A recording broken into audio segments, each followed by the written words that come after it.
Okay, there we go. We're live. So let's get started. What are we going to cover today? So we're actually going to talk about, as you probably know, about single particle and physics event simulations. So at this point, we're going to cover the material or cover the things you need to know to get from event generator files to simulated events. We're going to stop short of running those simulated events through the reconstruction. So we're going to end at the point where we reach hits in detectors. We're not going to get to the point where we take those hits and turn them back into original events. That's going to be the topic for the next tutorial. So there's two types of simulations we can do. There's single particle or I guess you would call it particle gun simulations, which are going to be probably mostly in service of detector simulations. So trying to decide, for a specific energy, for a specific particle type in a specific angular range, what does a typical event look like? And we're going to start with that, and then after that, we're going to go into the topics of physics events, where we're going to identify how to run this on hepmc event files. So to do the simulations, to run the simulations, we're going to use one command here for the start, and we're going to come back all the way at the end, how to run simulations with a different command. So we're going to use the command ddsim, which is the simulation or the command line for running simulations in DD4hep.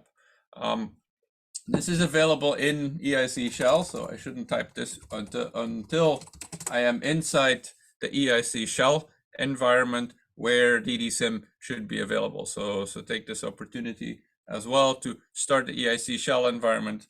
I'm going to just type ddsim -- help, because ddsim actually has a very useful or at least extensive set of options that can be provided to ddsim.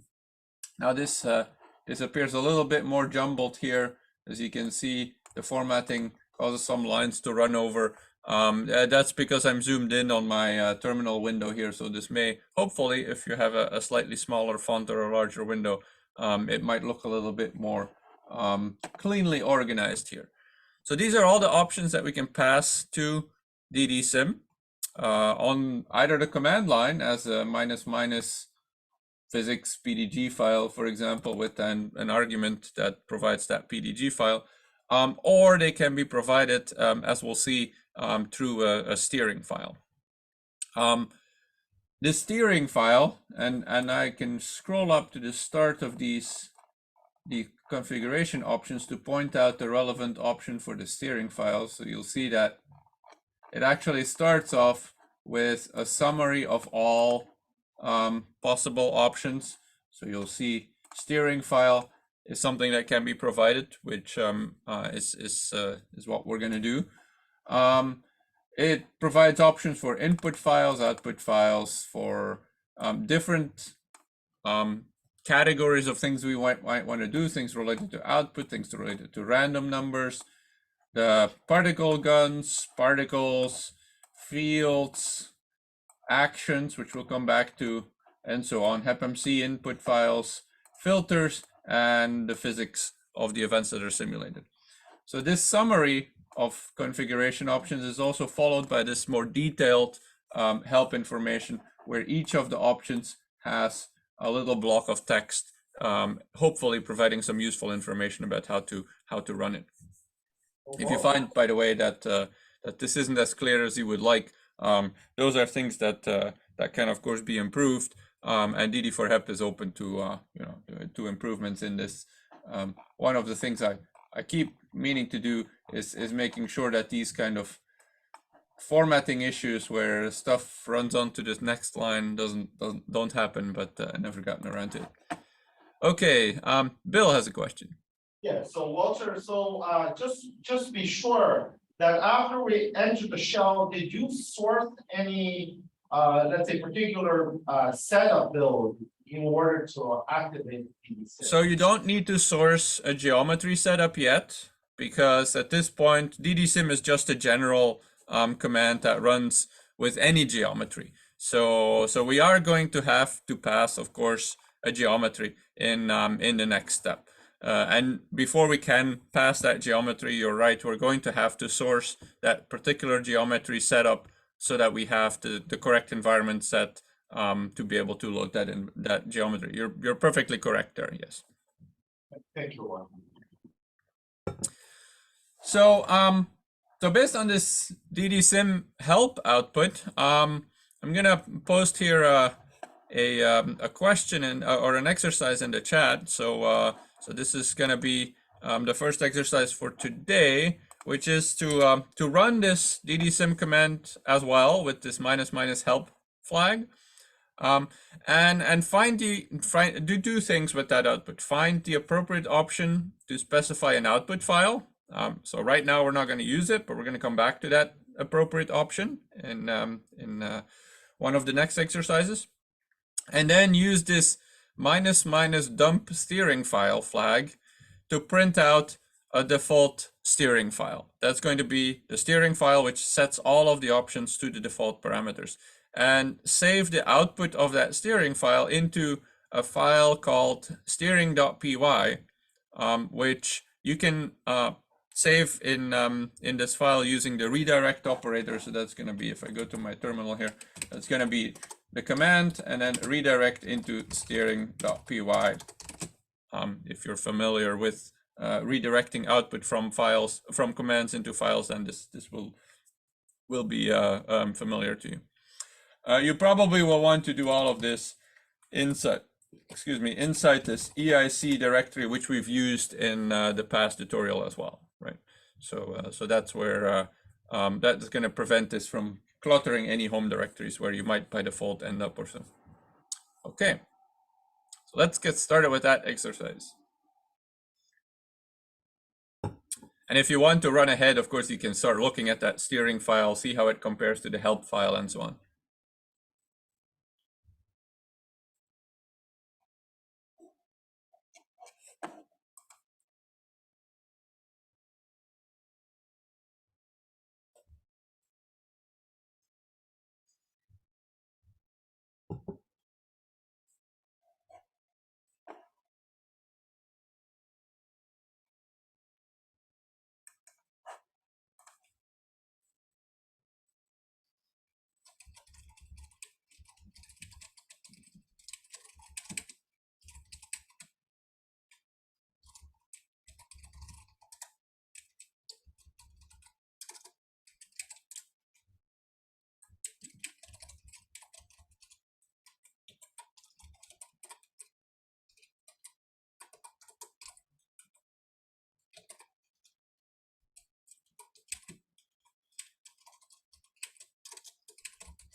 When you're done with writing the steering file, please feel free to mark with a thumbs up in the reaction, so I know who's already at that point, and then can decide when we can move on.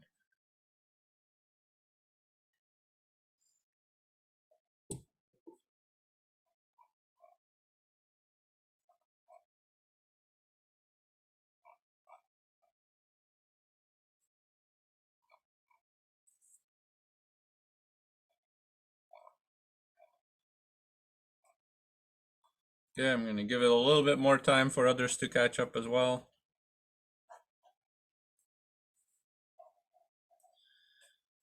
So there's no autocomplete for these options. Typically, for there to be autocompletion for these options, that's something the program would have to provide. So DD4hep would have to provide that, and that's not currently provided. It would as you point out, and as you probably realize, it would be useful to have autocompletion for those options. So if someone feels called to do that, that would be probably a useful contribution to DD4hep project. There are some practical matters as to how to make sure that this gets installed in the right place on the system that you're using. But yeah, if you're interested in doing that, feel free to contact us in Mattermost. We can give you some pointers for that, or references at least. Sorry, trying to avoid pointers. Okay. So let's move on. Sorry for that nerdy joke. So let's move on to the next step, which is going to be looking at that steering file. Before we go there, let me just create that steering file here as well. So I'm going to take ddsim -- dump steering file and redirect it into steering.py. And I'm going to look into that steering file with less steering.py. So you'll see that there's 3 lines at the top here, which won't be changed, which won't ever change. Those are just fixed things that set up this ddsim environment in the Python way in the steering file. And then there's all the options that we recognize from the -- help option, including specifying compact file, crossing angle boost. We have, where is it here? Output file, input files. They're in a slightly different order sometimes, but you see these same options appear here. There's these options where there's just sim dot and then the option. Those are the ones that correspond with -- that option. Then there's also blocks of options that do the same things, which I also already pointed out in the - help output. For example, there's the action options, which set specific sensitive detector actions. There, in some cases here, this is easier to provide those options as Python input. Since the steering file is a Python script, we can do a little bit more things here. Like, there's an example given here where we actually set up a dictionary, or actually this isn't a dictionary. This one is setting up a tuple of dictionaries, which is not something that is as easy to do on the command line. So it gives a little bit more flexibility. But the idea is the same. We have these action options. We have the magnetic field options. We have filters, particle filters that we can enable for detectors. So in the default DD4hep, we use an energy deposition of 0 in the calorimeter, which means that any hit that deposits any energy above 0 is going to be saved there. But then we create another EDEP 1 keV filter, which requires that the energy deposition is 0.001, so 1 keV energy deposition minimum.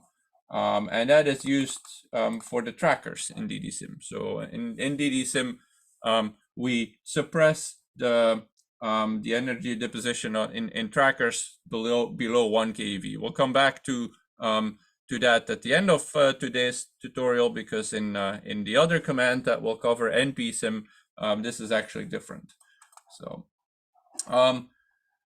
there's some options here for particle gun. So this is the DD4 particle gun, which, where we can set some directions, energies, and so on by default, and so on and so on. I'm just going to scroll to the last part here, where all the way at the end we have random number generator related options. So here would be the place where you would fix the random seed for any simulations if you want to run with a fixed random seed, so you have the exact same output every time you run. It's in that case probably also advisable to set the event seed to true, which will give each event a specific seed, so you'll get the same events for sure, and the events will start with the same seed. It's not just the run itself that will start with the same seed. But those are more detailed options that at this point we probably don't need to worry about for this first part of the tutorial. There's some options here which are, let's see, in physics. Where was physics? Oh, physics is here. There's some options that actually are not necessarily listed here, but which are also available. They should be listed here. I guess I just they aren't yet for whatever reason, and that's probably something we should fix in ddsim. But that take a Python function as an argument. One of them is the option sim physics setup user physics. So that's an option where we have to specify a Python function. So that is something that will only work inside the steering.py file because we have to define that function in this Python file. Because this is Python, this entire steering file can be treated quite programmatically. So we can do things like, in addition to using structures, data structures from Python, we can also, we could, for example, load things from file here, or even, do crazy things to be able to set those options. So that's what this steering file is for. Now, what you'll see here is that all of these options have been pre-filled with their default settings, which is useful because it allows us to see explicitly what those default settings are. But if you save this this steering file and always run with a steering file that becomes older and older and older as time goes by, you are not going to be able to take advantage of some of the changes to some of these default settings that might be necessary. For example, in this particular flag, sim physics reject PDGs, until I think earlier in the summer, I think one of these numbers was missing. So if you had saved the steering file with all of its default options and you were still using it, you would still be using it with one of these numbers missing. Now, it wasn't a very, I'm not going to say it wasn't a very important number. It wasn't a very relevant number for EIC physics. It just meant that I think some D0 star particle wasn't decayed properly, and we're not going to have any D0 star particles in EIC, or at least not to the level where it would probably affect or B0 star even. It wasn't even charm. It was a B quark particle. So one of these 501 or 5101 or 5103s was missing.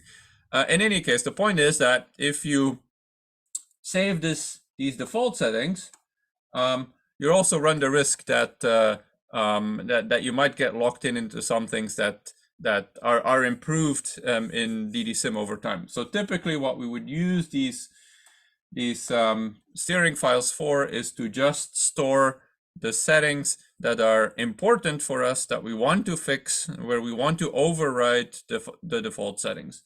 So we're going to take this file and actually strip out all of the bits,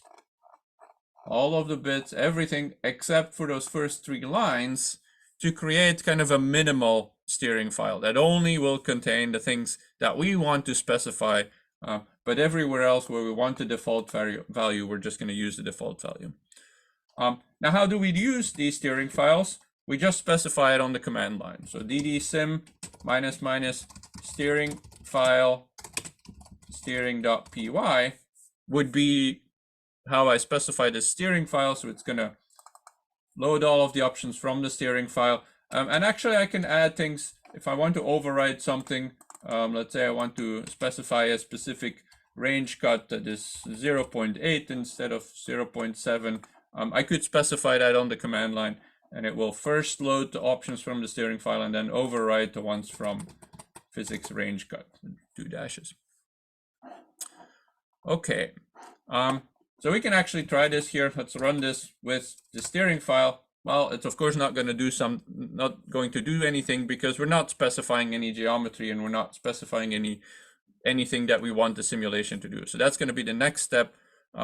So before we move on to that, please compose that minimal steering file that just contains those first lines by stripping out everything from steering.py, and save that as, for example, minimal.py. So I'm going to just copy the steering file py to minimal.py, and then I'm going to edit minimal.py to remove all those lines, so I don't have to keep all of those default values there. And then we're gonna start adding things to that steering file over the next little section. Okay, so that's my minimal Python file. So create one of those as well. I'm gonna leave it here for reference. And of course, feel free to interrupt when you have questions. I saw some people unmute briefly a couple of times. So.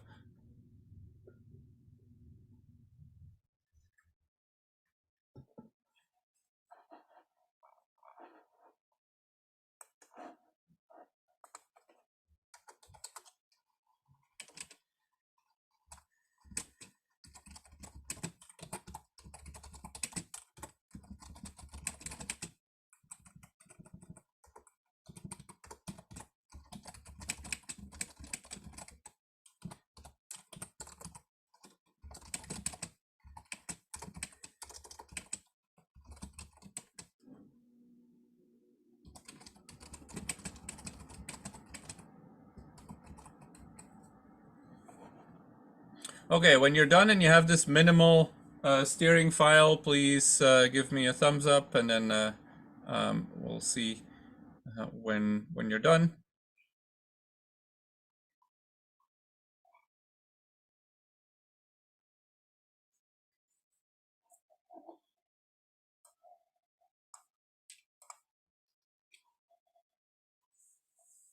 Okay, seeing some thumbs up, thumbs up, seeing some thumbs up, yes.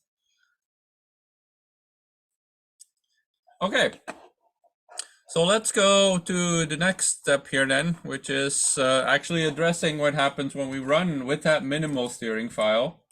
So we're gonna now run with this minimal steering file and look at the errors it provides. Because it can't run, it actually also prints the help, but then at the end it also prints the errors that it encounters, or at least what it thinks is missing. So it points to, right from the start here, it says, okay, no geometry compact file provided. These are the files with the geometry from last week. So we're going to have to specify a geometry for the epic detector for the simulation to run. To be able to provide that geometry, as Bill already pointed out, we'll need to source the opt detector setup script, which will load the default geometry into the environment. So that's going to be the epic detector, the nightly version of the epic detector. So now we can specify that compact file it's asking about here. And if we look through the settings, we will see that we need to do that with -- compact file. All of these options, or many of these options, also have a shortcut, a one-letter shortcut. So we can do things like, instead of specifying -- compact file, I think it's -C with a capital C, maybe. No, it actually doesn't have a shortcut. Actually, it's not listed here. And it's not listed here either. So no shortcut for the compact file. So we're gonna have to type -- compact file, and then we're gonna specify, as before, detector path / detector config.xml. So this is now going to provide the specific detector geometry that we want to run with here, which is just going to be the default epic geometry. And as we see, one of the errors is gone. So that's a good first step. But we still have the two other errors here. We have not set the number of events, and we have not selected input files or selected a particle gun. So we're going to select, for this first step, the particle gun. And if we scroll up again and look at the help, let's go to the particle gun options. So this is where we set the gun options, but I want to enable the gun. So I'm going to use this enable gun command to enable the particle gun. As you'll see, there's two other ways in which you can generate single particle events. There's the Geant4 general particle source, but you have to specify and configure that in a Geant4 macro. So this would take a little bit more work right now. or we can use a regular Geant4 particle gun. Again, you need a Geant4 macro to enable that. When would you use these two? When you need something more specific. For example, in particular, a general particle source allows for spatially distributed sources of particles. So if you're looking at, I don't know, cosmic ray events that are coming in with cosine theta squared distribution, then you would probably go to a general particle store. If everything's coming from a single point, then like in our case, for events from the vertex, then this DDG4 particle gun or the DD4hep Geant4 particle gun is perfectly adequate. So we're going to use that one, enable it with this shortcut -G option. So that will give us a particle gun. And then it was also asking for the number of events. So we're going to specify with the -N option the number of events. So we're going to enable the gun and just run 10 events.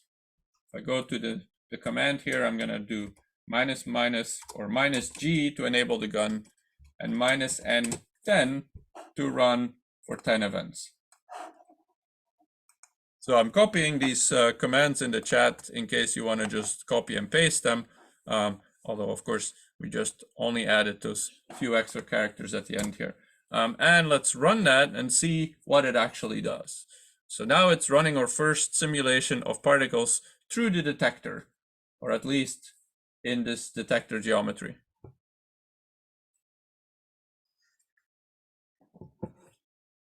So you see it's loading geometry. It's printing stuff about Geant4, including the version. So we're running 4.11 or Geant4 11, patch level 2. Multi-threaded Geant4 is installed, although we are actually running in a single-threaded environment here because ddsim is focused on stability and therefore doesn't necessarily support multi-threading out of the box. So that's something where there's a little bit more work needed potentially in the future. And there's a philosophical difference in how many high energy physics experiments run on the grid, which is on a single thread, on a single core at the same time. Whereas how we want to run, of course, in EIC, where we are looking a lot more at multi-threading and using entire nodes all at once. Okay, so our simulation here has terminated. It's taken about 50 seconds total time. About 27 seconds of that was startup time for DD4hep. And then the remaining, I guess 20 seconds was Geant4 time, but that included also some Geant4 startup time. Most of these events didn't take very long, as you might have noticed. And we can look at these events. I'm going to look at the first one. So for this first event, which starts at initializing event 1 and then ends right before initializing event number 2, it prints out which particles went into this event. And we didn't specify anything, so it's used whatever the default is, which is a muon of 10 GeV starting at vertex 000 and going in the direction 001. So along the z direction, which means in our case, right down the electron beam pipe, and it won't have hit anything because there's nothing implemented there. So this was one of the reasons why the simulation ran relatively quickly, because none of the particles did anything. They didn't interact with anything. So we're going to want to specify, of course, what particle we want to use, probably not a muon for most of us. And we're going to want to specify not necessarily a different vertex, but at least a different direction for these particles.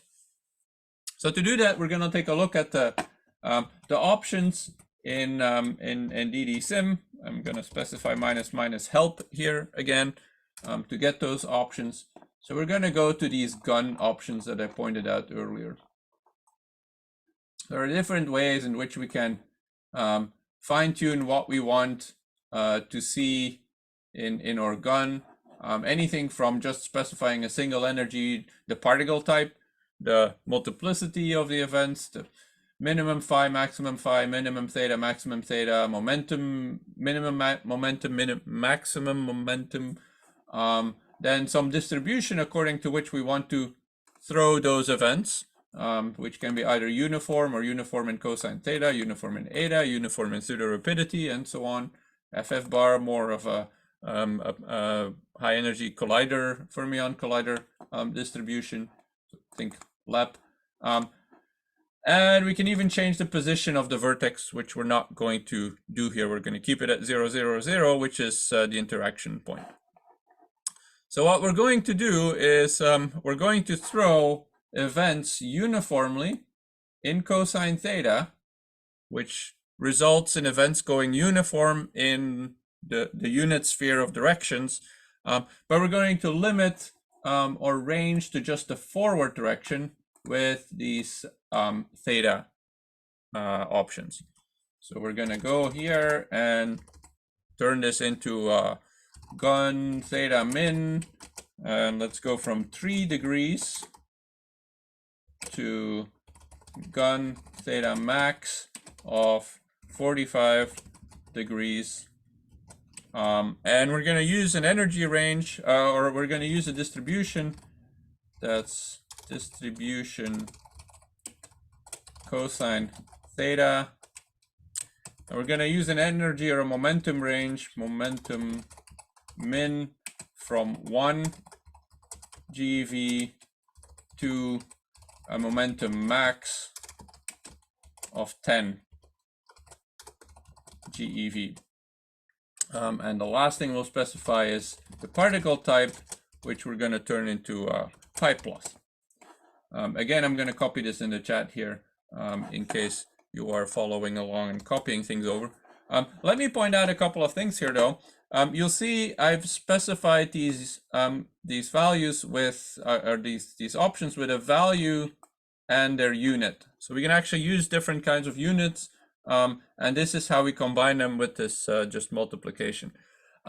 This does mean, because the star asterisk has a special meaning in the shell, that we have to put this in quotes so that our shell doesn't turn this into all of the files that you have that starts with 3 and end with DEG. Same thing here, because there are special characters in our parentheses, we're putting this in quotes. Because a plus might have a special meaning, we put it in quotes, just to make sure that we're passing the right information to the option, and not that our shell doesn't start messing around with that. I'm specifying momentum because in the context of EIC, even though there's an energy option, it's not always clear what energy is in the context of EIC. So especially when talking about particles. So what we use is actually momentum more typically, because it's unambiguous. It's not confusing about whether we're talking about the kinetic energy or the total energy.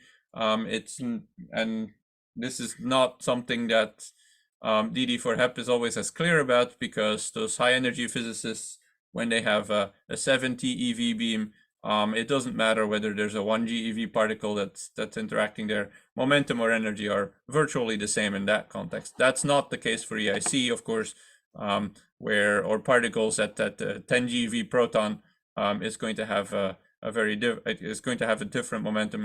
A 1 GeV momentum proton is going to have a very different momentum than its total energy. Okay, so let's run this again. We've passed these options. We can see what it does when it's running these options. So it should now throw events that are not just going along the z direction.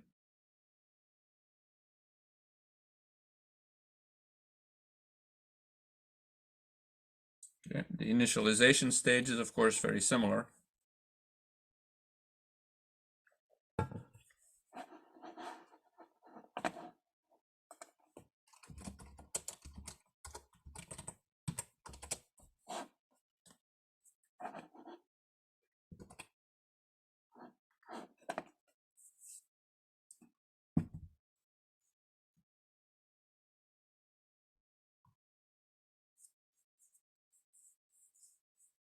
Okay, and as you see, it's actually started simulating some events here now. And I'm going to go again to the first event here, which started here and ended here. You'll see it has printed some additional lines of information here about Burke's constants. That actually indicates already that it went through a detector where Geant4 found it necessary to load the Burke's constants. So that already indicates that we actually went through a detector in this first event. If we look at the momentum, it has used a momentum of 9.395, and if we look at some of these other momenta here, they are all between 1 and 10, so it's a meaningful momentum. They're all pions, pi plus, pi plus, pi plus. The vertex is still 0. The momentum direction is now in the x, y, and z components, mostly in the z direction. Here as well, here as well, here as well. So that indicates that indeed we are sending our particles into this positive end cap at an angle between what was it, 3 and 45 degrees. You'll also see another line here, which seems to indicate that the direction is still along the z direction. So this is something that's more relevant, or will be more relevant when we do something like this for physics events, because there is a event vertex and an event reference frame, and then there is the particle vertex and reference frame in that event. This, in some sense, indicates what the reference direction is for this event. So when we talk about theta in our context here from 3 to 45 degrees, that will be with respect to this z-axis, and that gives us this particle. There can be more than one particle in each event, but they'll all have a theta with respect to this reference direction. For some reason, or for some internal, somewhat logical and probably historical reason, it also prints the maximum momentum and the particle type here. But most of the time we just essentially ignore this line and look for the line that says particle. That's the one that actually gets sent into the detector. So we can look at these other events, and all of them will have gone into the positive end cap. Some of them at positive y, some of them at negative y. They'll have gotten different energies and so on. So all of that looks good. And so what we're going to do now is an exercise in expanding this a little bit. And this is going to take this to entering this into a steering file. So what we're going to do is simulate now 10 events into the negative end cap, and the negative end cap will be from essentially the mirror image, so from 135 degrees to 177 degrees. So also use an angle distribution that's uniform in cosine theta, but do this now with electrons that have a multiplicity of 2. So all of these, so you can do this on the command line first, but then I also want you to add all of the gun options, but not the number of events and so, to add those options to the minimal steering file, and rename that steering file then to EE to indicate that it's 2 electrons, 1 GeV, 10 GeV to indicate that that's the range that we want, and end cap n.py. So, and then run the simulation without specifying the gun options on the command line, but through specifying the steering file. And then look at the output in both cases to verify that, yes, this seems sensible, that the momentum ranges and both the angular ranges, as I did with the z component of the direction, that those are sensible.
Everyone's very quiet here today. No questions.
So who already has run the first time with specifying the gun commands on the command line? So give me a thumbs up on that.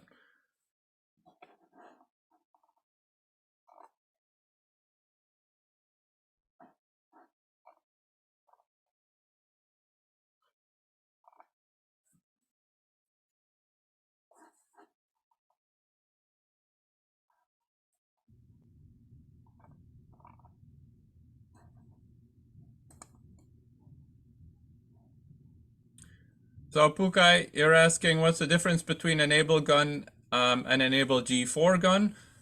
So G4 gun is going to enable the actual G4 particle gun, which you then have to specify the configuration for using the Geant4 commands in a Geant4 macro.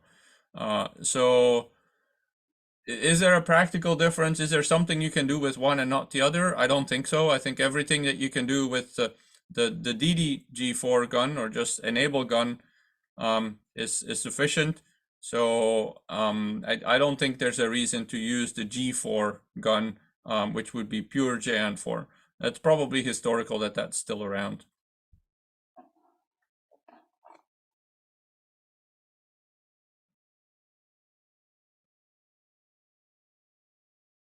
But for example, if you're moving from a Geant4 simulation where you have your Geant4 macros set up to use a particle gun, then you would be able to reuse those same macros by passing them to the G4 gun in ddsim. So that would, at least in the short term, save you some work in having to convert that. So if we go to our minimal steering file here and modify this command line, I'm just going to add the changes here that we would need to go from 135 degrees to 177. So we have to, of course, make sure we don't change theta min, which is 3 degrees, to 177, because we'd have the opposite range of theta min and theta max. We want the same distribution. We want the same momentum range. We want electrons, and we want a gun multiplicity that is equal to 2. So this would run 2 electrons into the negative end cap now between 135 and 177 degrees in theta. And we should be able to see those 2 electrons per event with different energies and with slightly different directions, but all into the minus C direction. So let's see if that indeed works out.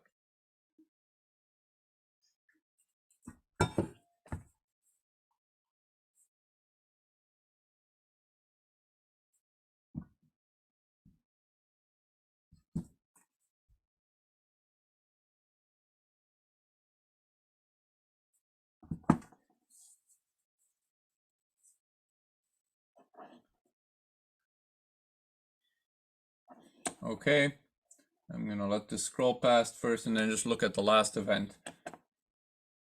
So in this last event, we have 2 particle lines, one for the first electron, one for the second electron.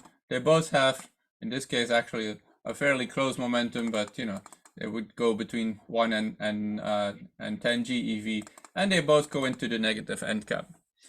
Now I already put this into my steering file, which I have here ready. And I've specified this theta min, theta max, distribution, momentum min, momentum max, particle, and multiplicity.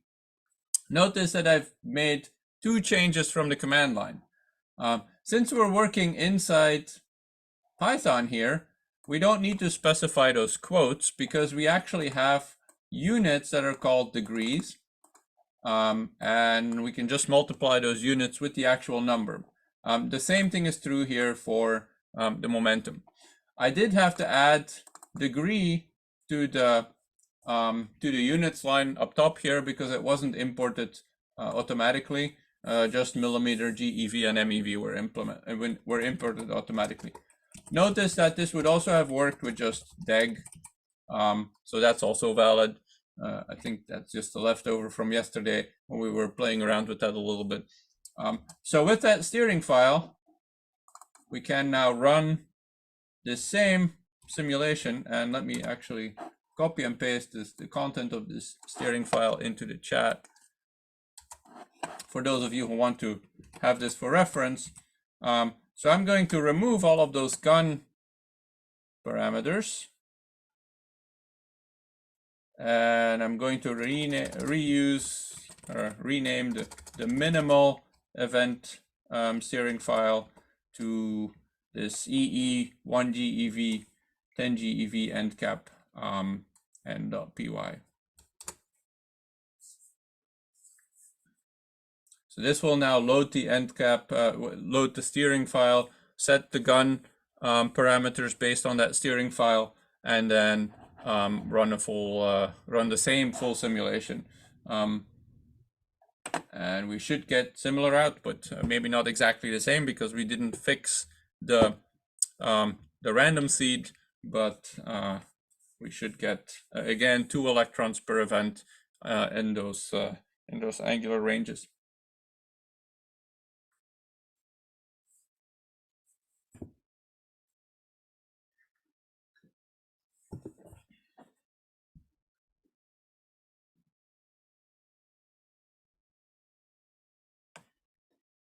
Okay, and there we go.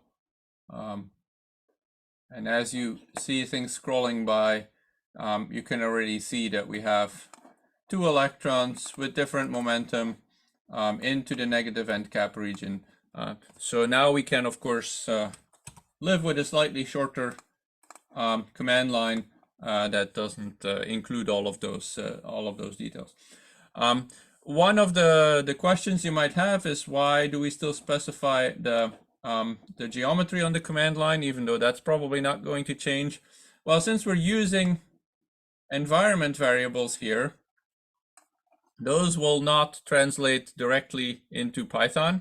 So if we went to Python and stored the compact file there by hand, we would have to actually look at what the full path is of that file and store the actual path of the file, not just the environment variables. So since I'm trying to work with environment variables here as much as possible, so we can allow in a future lesson on benchmark, so we can allow to be independent of exactly where the geometry is stored. That is something we're going to keep specifying on the command line when we run the ddsim command. Okay, very good. Any questions at this point?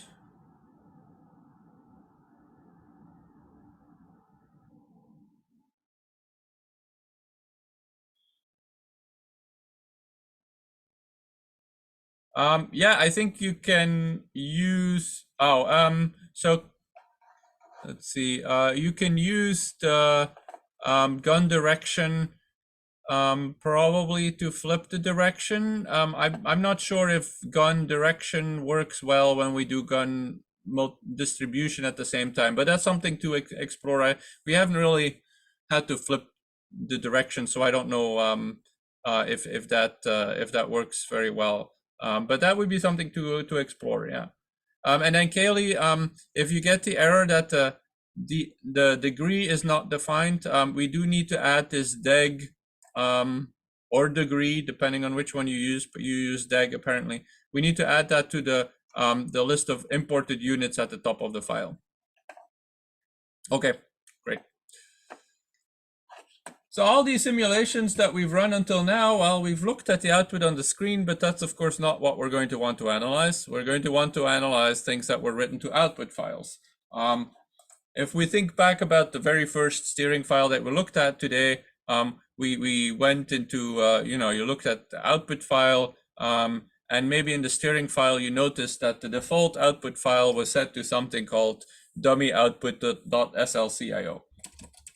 If you look at which files we've been writing, actually, let me look at the last file, sort this by date. You'll see that dummy output.slcio has been the file that we've been writing. I've never had any reason to look into slcio files. We are not using slcio files in EIC, so we're not going to want to specify or we're not going to want to use these slcio files. DDSim and DD4hep use the extension of the output file that we specify to decide in what format to write it. And so what we're going to do is write files in the EDM4hep.root file format. So it's EDM4hep data model files that are stored inside root files, or EDM4hep data model trees that are stored inside root files. And the way we will specify that is by giving it the output file with a .edm4hep.root extension.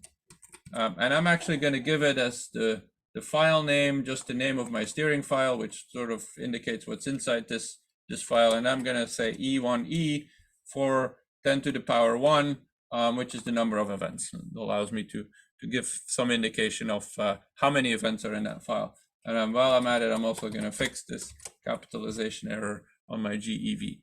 We're going to use that command, which will now write to this output file in the EDM4hep file format because we give it this EDM4hep root output. Again, we're going to run that simulation, and we should get that EDM4hep output file. So this EDM4hep format that we use as output for the simulation events is going to be the exact same file format that we get out of reconstructed events. So there's going to be some consistency here between what goes into the reconstruction, what comes out of the reconstruction that is going to be beneficial. We can also extend this EDM4hep data model with things that might be only relevant for EIC, for example, DIS or semi-inclusive or exclusive kinematics structures. So those are all things that are more related to reconstruction that we'll get to at that point. Again, it's printing out all of those events, and that's not changed. But if we look at the file, it has written now, the last file it wrote is this this file that we wanted as output.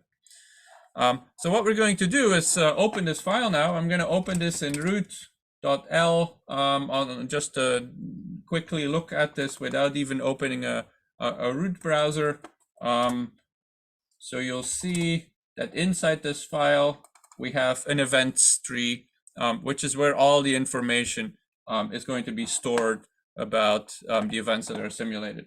There's 4 other trees here which have metadata, run metadata, event level metadata, and then collection metadata that describes which data collections are inside events. But really all you typically would have to look at is this, this events tree. So that's what we're going to focus on. And I'm going to switch now to a terminal window outside of the container, because yesterday, apparently, if I open a T browser inside the container, then Zoom doesn't want to share it. So we're going to see if we can have, we can get Zoom to share the terminal window outside the container. And root, oh, I need to go to the right directory here. So root -LEEGEV, and I know this isn't going to be visible right away for you guys, but let me change the screen share here. This one. So please, can someone confirm that you can actually see the root browser window now?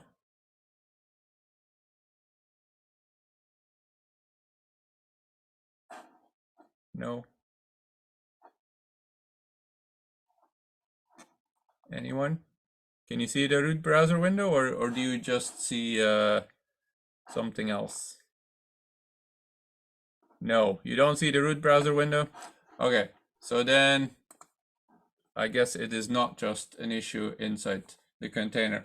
Then I will just again do what we did yesterday, which is run this through a web browser, which I know works.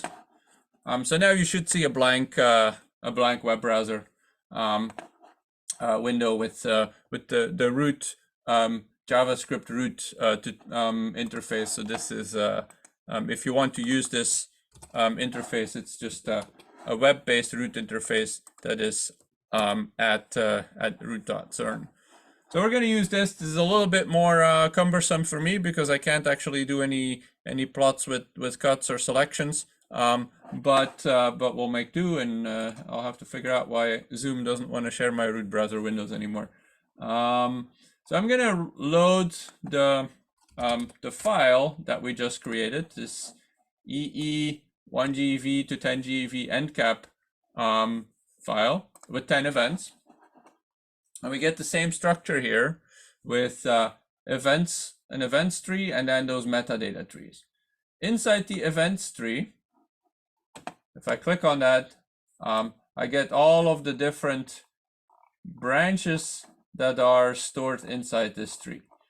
There's two types of branches. There's the branch MC particles. And then there are all the other branches which have hits in them. These are the branches that include the hits for particular detectors, for sensitive detectors.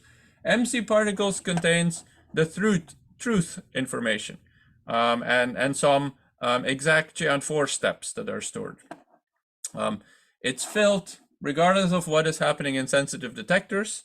It's filled with, for example, the primary event data. It's therefore useful if we want to do something like, in the case of hepmc input files, comparing with the exact event that we started from, the exact particles that went into our event. If I go to MC particles, I could click on the size here, which would give me a histogram of the number of particles here. This was a simulation with 2 events in the initial state. So if MC particles just contained the initial state particles, we would expect 2 events for every event, 2 particles for every event here. Now, that's not what we see. We see a lot of, we see 10 events here, but we see more than 10 particles in each event. And actually there's one event here where more than 500 particles were stored for that event. So we're going to have to do something else if we want to pick out the generated particles. And there is fortunately a generator status leaf in this MC particles branch, which allows us to select the events that have that were part of the original that were thrown into the detector.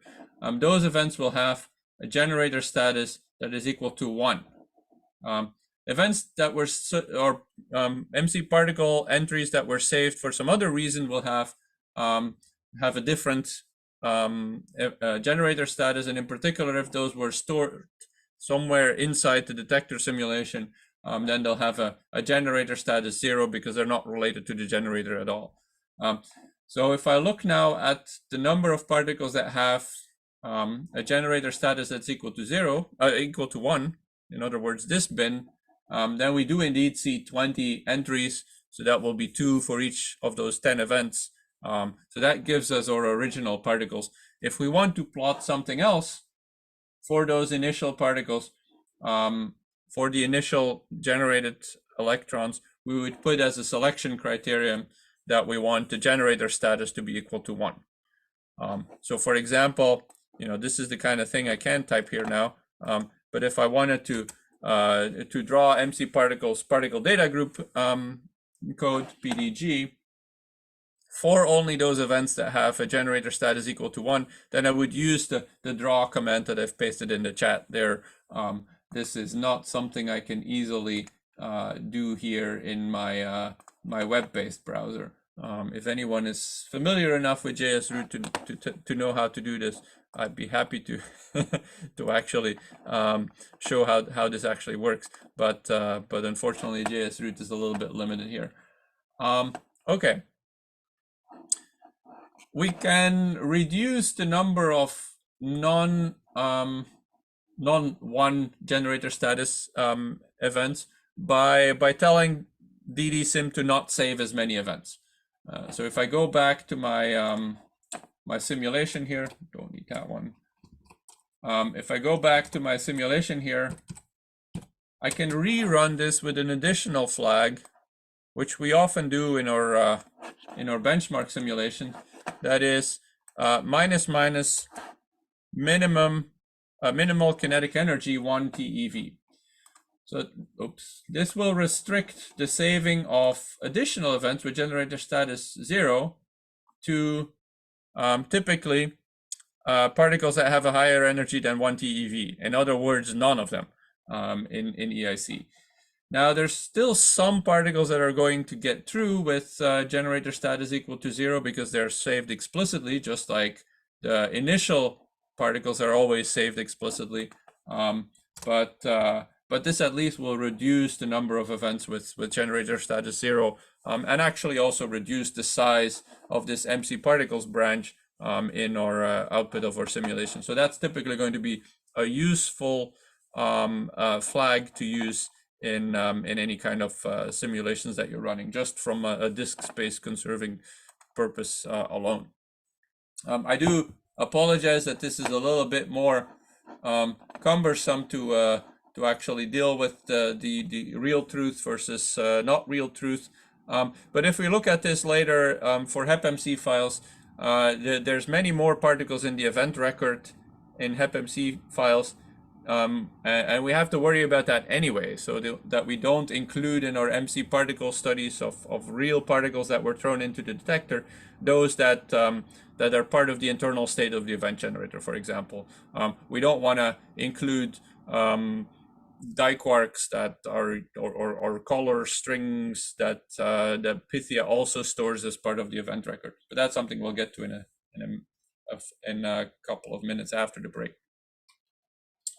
So I've regenerated this here. I'm going to reload this page, reload that same file, and we'll look at the MC particles generator status, and you'll see now only 3 events got through that have an event, a generator status that's 0.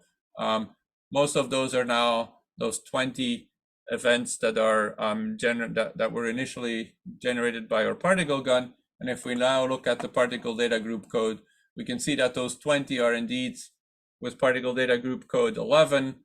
And then we have 3 photons that were generated. So I don't know exactly why or where those photons are saved. I keep meaning to look into that, but I don't actually. I've never had the time to do this. So that's what's in this MC particles branch. So that's the truth level information. Now let's look at what's inside the other branches. So we've got endcap, ecal, p. So endcap p, positive endcap, ecal hits, which contain energy, position x, y, z, and then some information about the contributions to that hit, which are the different particles that went into that.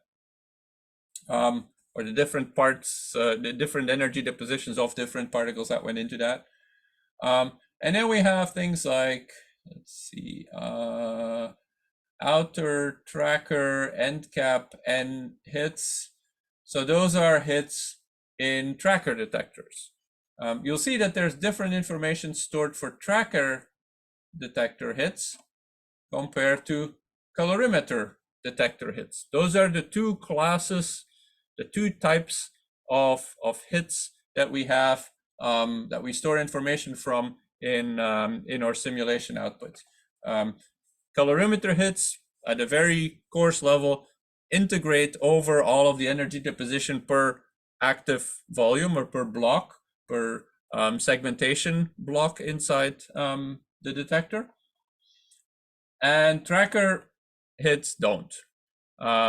So the tracker hits, they will have multiple hits for an individual, multiple hits for even multiple particles going through the same pixel. So that's most of the difference. So that's going to be something we have to keep in mind, and that we'll be able to use to look at different information that we get from tracker detectors compared to colorimeter detectors. For PID detectors, we actually treat those as tracker detectors because we don't want integration, we want individual hits. So Shinbai is asking, are there hadron guns like JPSI? Yeah, you can specify JPSI guns, and we actually have done that in the past. One of the things that we routinely do is a row gun, or a pi0 gun or something like that. So that gives us, especially for a pi0 gun, it gives us or 2 photons. As soon as Geant4 takes over that pi0, it decays it into 2 photons, and it allows us to study at the detector level. It allows us to study the 2 photon separation power of colorimeters. So back to our hit types here. So let's look at this ecal end cap positive hits. So that's in the positive direction. I can look at the energy of those hits. Well, there are no hits in the positive end cap because we simulated electrons going into the negative end cap. So I should have clicked here on the negative end cap and look at the energy there. So there are 411 entries or 411 hits in blocks in the negative end cap ecal. If I put this on a log scale, you'll see that there's some hits with a high energy. This is in GeV, so up to 4 GeV here, or slightly over 4 GeV deposited in a single hit. But there's of course a lot of hits here, 379 hits in this very low energy bin, which is still non-zero but low energy, likely around some of these primary hits here. We would be able to look at position. Oh, this is the positive end cap again. Let me hide that one. We could look at position in X, in Y, or in Z. Of course, in Z, they're all going to be at the same position because the end cap is at, or the colorimeter blocks in the end cap have their center at the same position. So that's what we get out of the energy distributions in the colorimeter type detectors. For our tracker detectors, we don't have energy deposition, or we don't have energy as our primary observable. We do have energy deposition, but the energy deposition is of course a lot smaller intentionally. Here the main information is going to be position X, position Y, and so that gives us this input. Okay,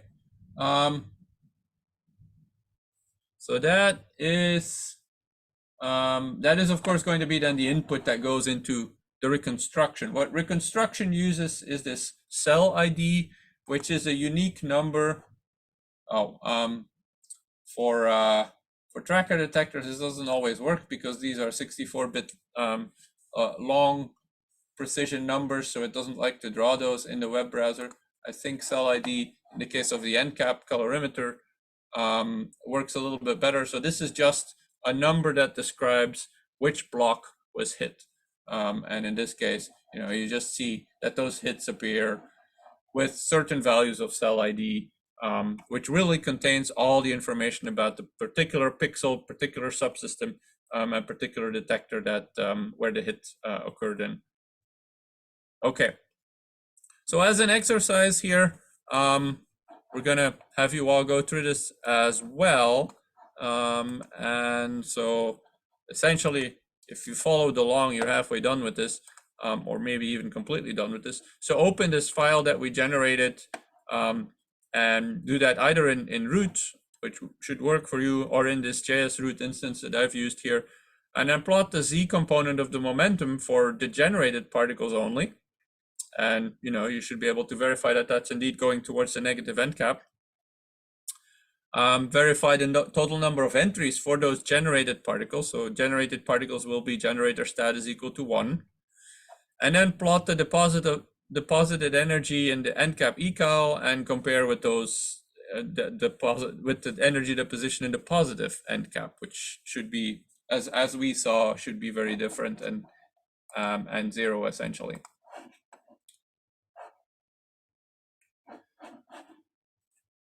So this is going to be the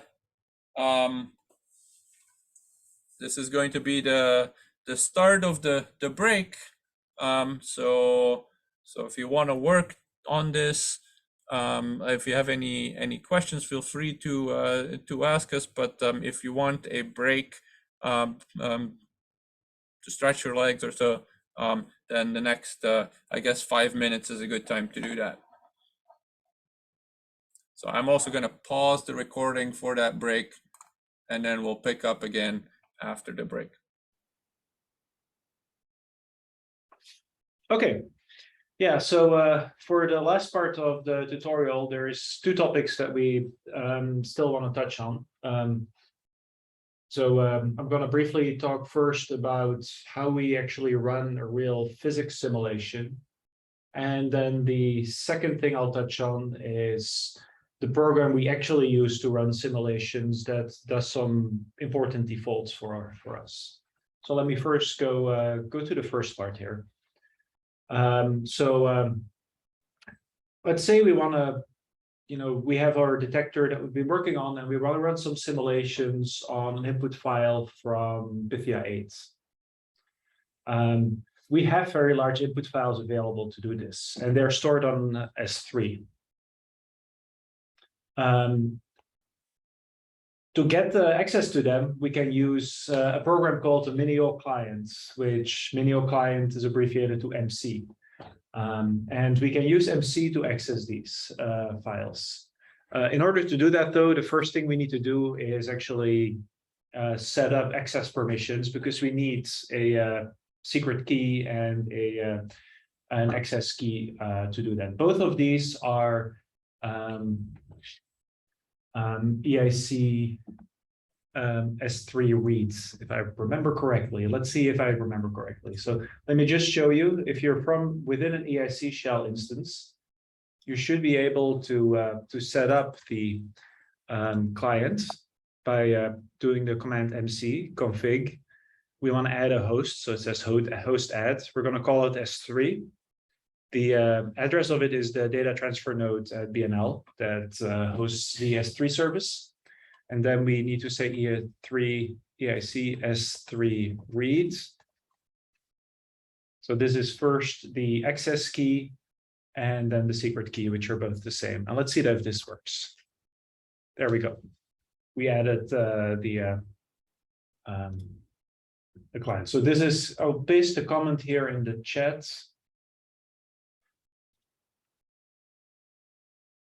And you can see here on my screen the what you actually need to put in for access key and secret key.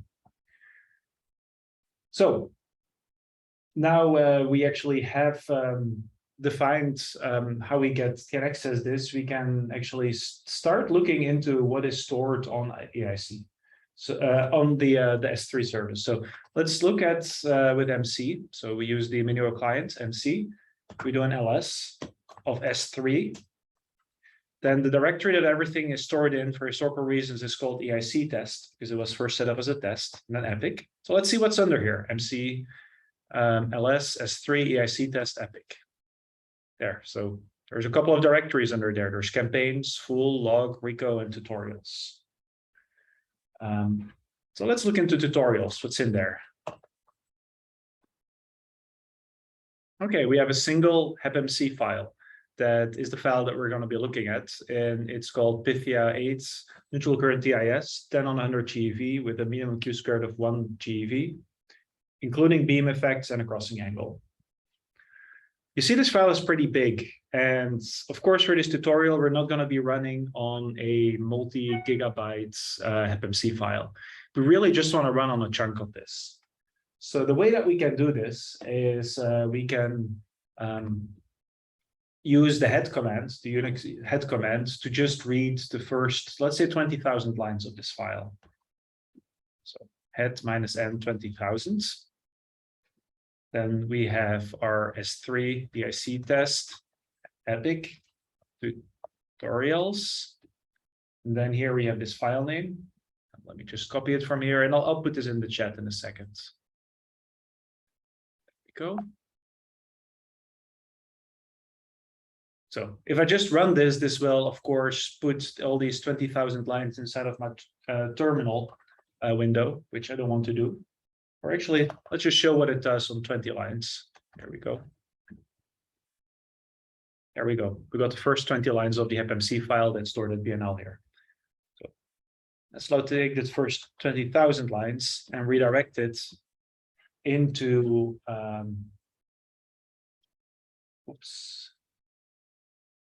let's redirect it into a file on my computer called Pythia 8 and CDIS 10 on 100. So we're downloading here. It's going to take a second.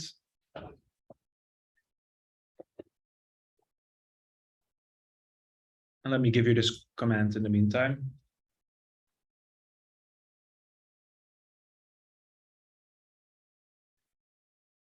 Oh, and I forgot to copy the last C here. So this might be here. Let me actually fix that here. There we go. And we have the file downloaded. Are people able to log in to the Minio client and to access this file? Yes, yes, good. Great. So let's just have a look that we really downloaded something that makes sense here. Yeah, you can see if I open the file we just made with less, you know, this is a standard hepmc file with a bunch of events in it. Okay, so now we can actually use this file that we have as input to ddsim. I actually need to go to a different machine here. I'm sort of switching machines for some technical difficulties, but it's the exact same file I have here called Pythia 8 and CDIS. So we can say ddsim as before, contact file.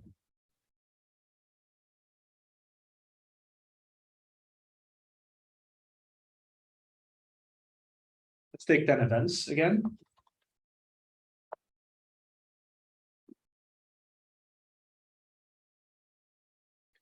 Let's say we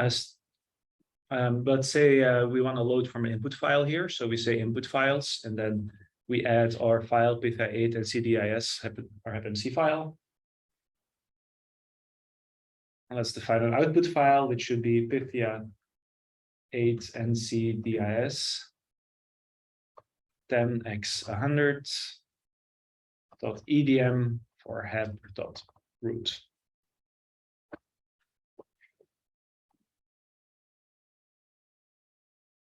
And there we go. This should be running the simulation on the first 10 events in the text file that we just got from S3.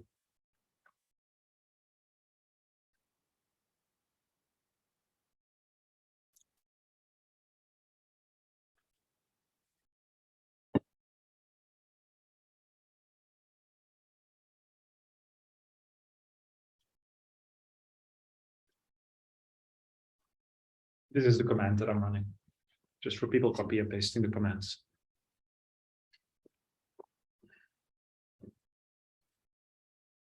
Okay, so now if you look in this directory here, we have a file that is called Pythia 8 and CDIS 10 on 100.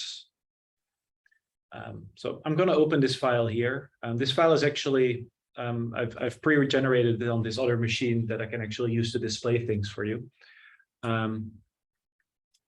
So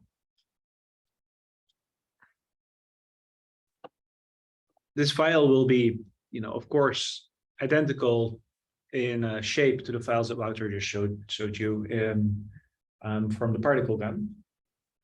However, there will be many more things going on in here. So let's see if I can share this here. Can you see this window that I'm sharing? It's probably partially blocked. Can you see the browser window? And let me open the file that we just generated. And, you know, we can open the events here again. And let's just look at MC particles, PDG. Well, there's a lot of particles in this file, so this is maybe not the best thing to display. But what we can look at is, you know, maybe where do we have hits here? This is a Pythia event, so we would expect to see hits pretty much everywhere. So let's look at some of the tracking detectors. Let's say we start with the end cap, the positive end cap. So inner tracker end cap P hits. And we look here at position.x, and you can see that, yes, we have here, you know, we have hits in this detector. There's not a ton of hits. We only are looking at 10 events, but still, even for these 10 events, we're getting hits at, you know, a pretty broad range on this one particular tracker plane in the positive direction. Let me see, where is the barrel tracker here?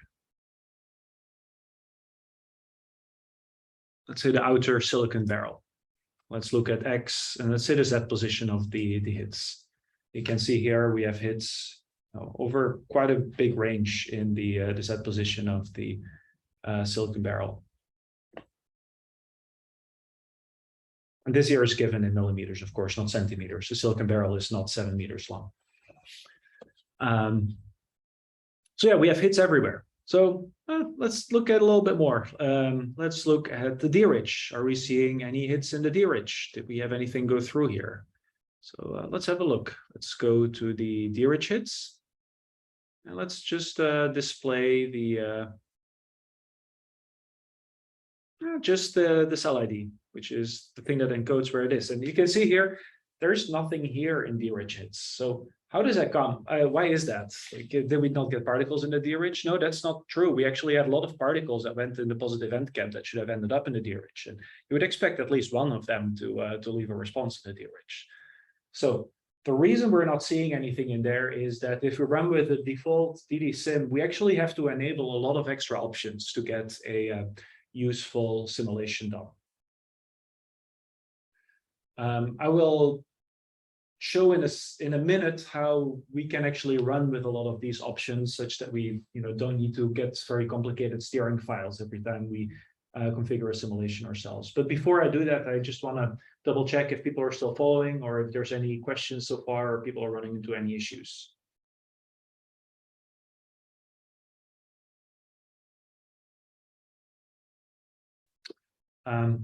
Seems pretty quiet, so then let's continue to the next step. Let me share my terminal again. There we go.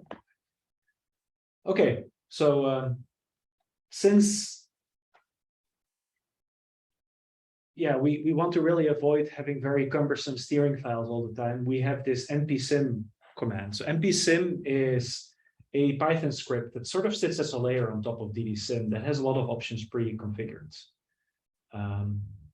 We can also still add, of course, steering files on top of npsim, but typically it's set up such that if we run npsim, we get reasonable defaults, and we do get the kind of physics out of there that we would want. So if you're curious what npsim looks like, it kind of looks like a steering file. It's not technically a steering file because it's an executable that actually calls DD4 directly, but it looks very much like a steering file because, of course, it's all done in the same type of Python framework. So if we have a look at, let's see what machine I'm on here. Yeah, user local bin npsim .py. You can see what's actually in here,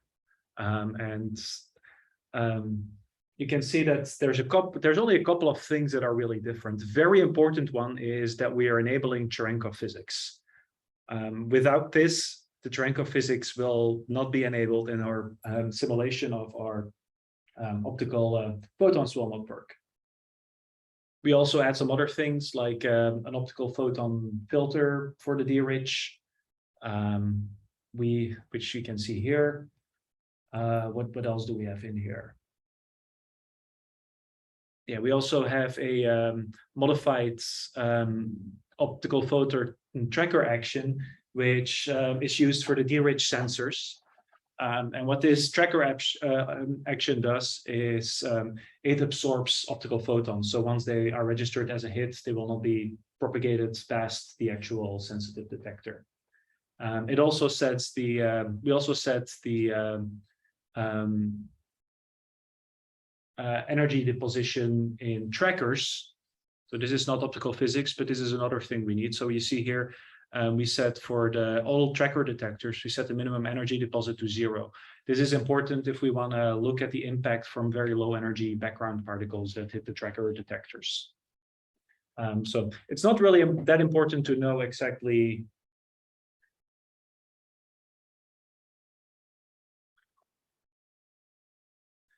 Oh, so yes, I also can only run it nightly. I'm working on 2 different machines right now. And in one of them, I didn't source the op detector, but I'm just using that machine to essentially display how that the Minio client works, because the machine that I'm running on here, unfortunately, has very limited internet access.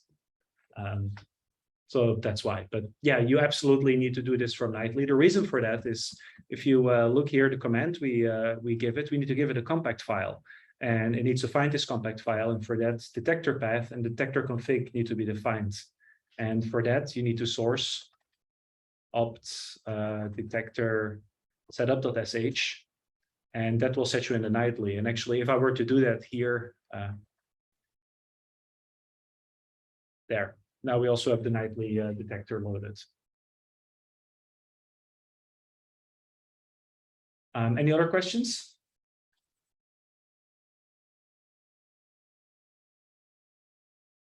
Okay, so the next step here, and look, I'm back at my machine where I can actually run the DD4hep.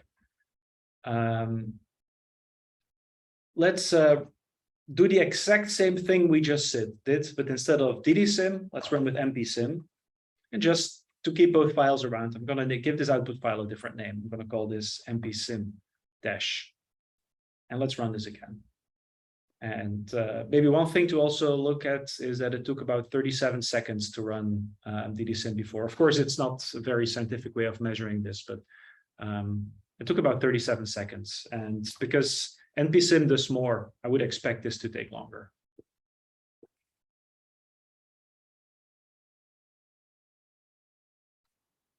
So while I'm running this, let me just copy this exercise here. There we go. So I'm going to go through this in a second, but I'm going to first give you a chance to have a look at this. So please rerun the previous 58 simulation with npsim, like I'm doing here in the background. And, look at what the difference in running time is in your case. It should take longer because now we have an extra physics process to deal with. Of course, there's not going to be that many particles going through the array, so it's also not going to, really blow up the time that much. Then open the output file and look at the D-rich hits and check that now actually we are seeing particles in the D-rich, which we didn't see before with ddsim. So I'm going to give you a couple of minutes here, and please let me know if you encounter any issues.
Okay, is this working for people? So as you can see, before I actually pasted the exercise, I started this myself. And you can see here that now instead of 37 seconds, we took more than 40 seconds. So it's, it's not a very scientific measurement, but it's systematically a little bit slower because we're doing a little bit more things in the simulation when we run with npsim. So let's look at the output files. Let me change again to my JS root window.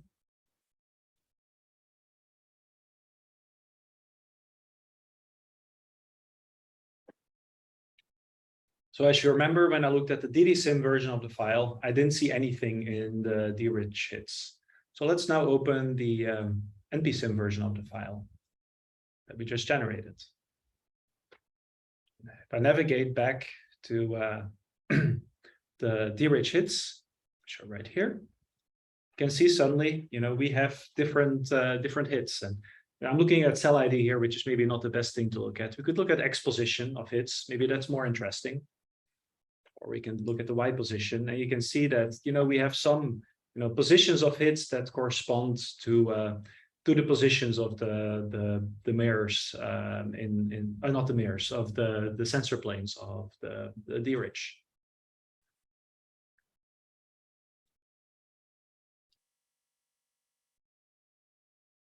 So with this, you should be able to actually do a meaningful simulation with Epic and to look at hits and detectors that you're interested in. This is more or less the end of the tutorial. So do you have any questions or anything else that you think is pertinent to ask right now?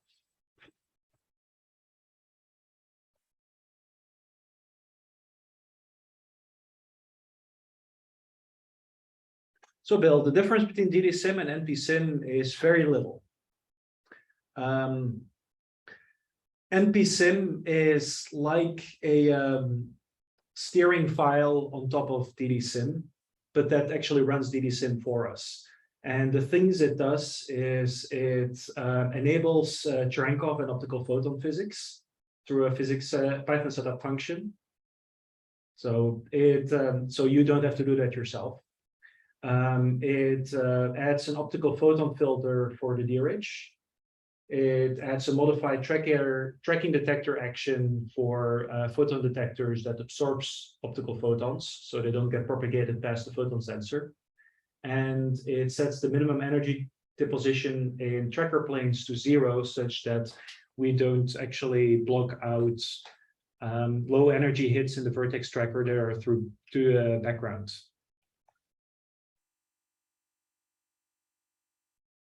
No, we do not need to run both. So npsim is really just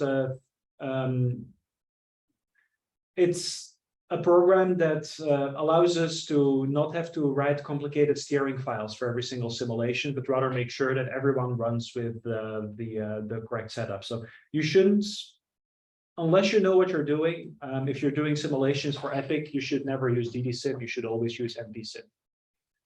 It's important to know how ddsim works, because you can do everything directly in ddsim, and you can copy what's in npsim. And maybe let me show again what's in npsim.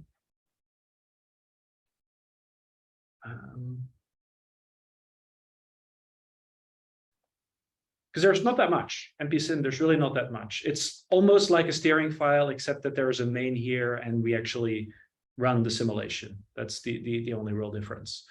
But besides that, it looks identical to what you would do in a steering file. So really, we define a function that sets up the Cherenkov, and then we add the user physics process for Cherenkov, which is really, it's a Python function, we're passing it.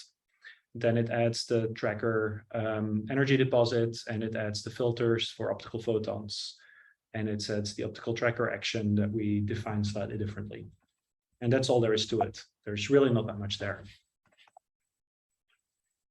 Yeah, I can copy the commands that I gave here. So it's identical to the ddsim command, except that, oh, that is not the right thing to copy.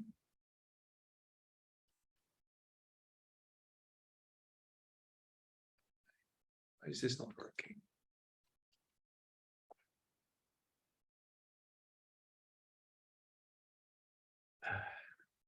Sorry, bear with me.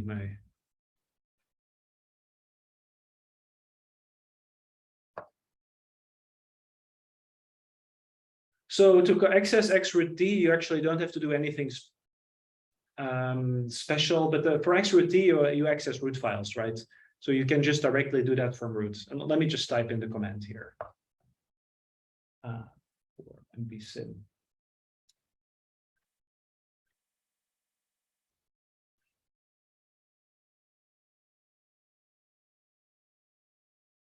There we go.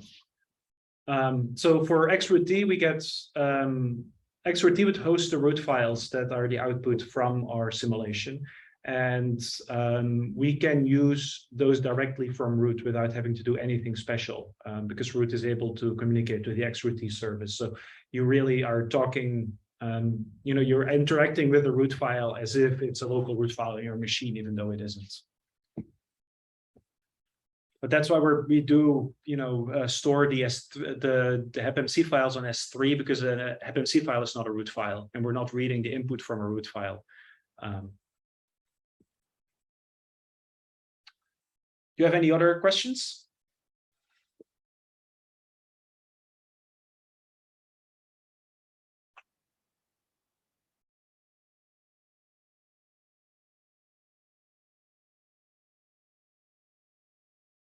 Yes, Bill? Yeah, you should not use ddsim.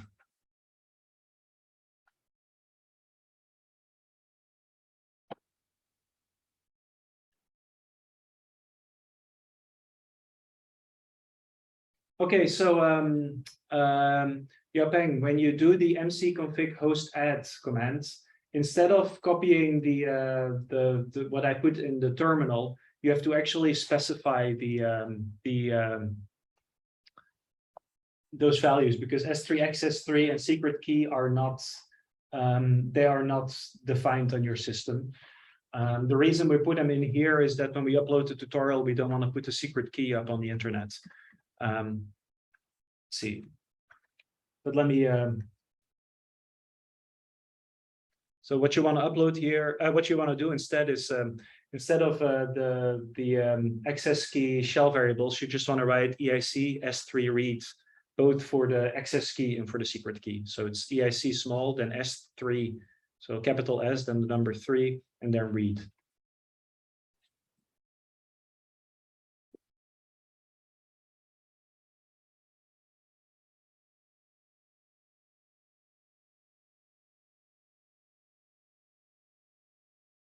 So Bill, I don't think we have a good collection of steering files, because all we need for the most simulations is npsim. I know Wouter writes out particle gun steering files for some of the benchmarks we run. But I don't think we have a place where we post those. That might be an interesting idea, actually, to have a catalog of some of these useful files for people wanting to do, say, single particle simulation. That's something I'll talk with Wouter about, because I think we could probably touch upon that when we get to the benchmark tutorial, which I think is a few sessions away from now.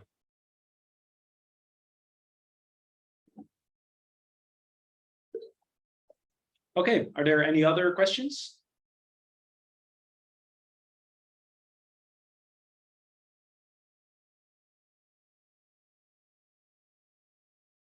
If not, I'd like to thank everyone for being here, and also, thank you to Wouter for providing the detailed notes that allowed me to actually give this tutorial. Wouter put a lot of work into this, and it's really he who did all the work preparing for these tutorials. Please let us know in the help desk or by email or any way you feel comfortable talking to us if you have any other questions that come up.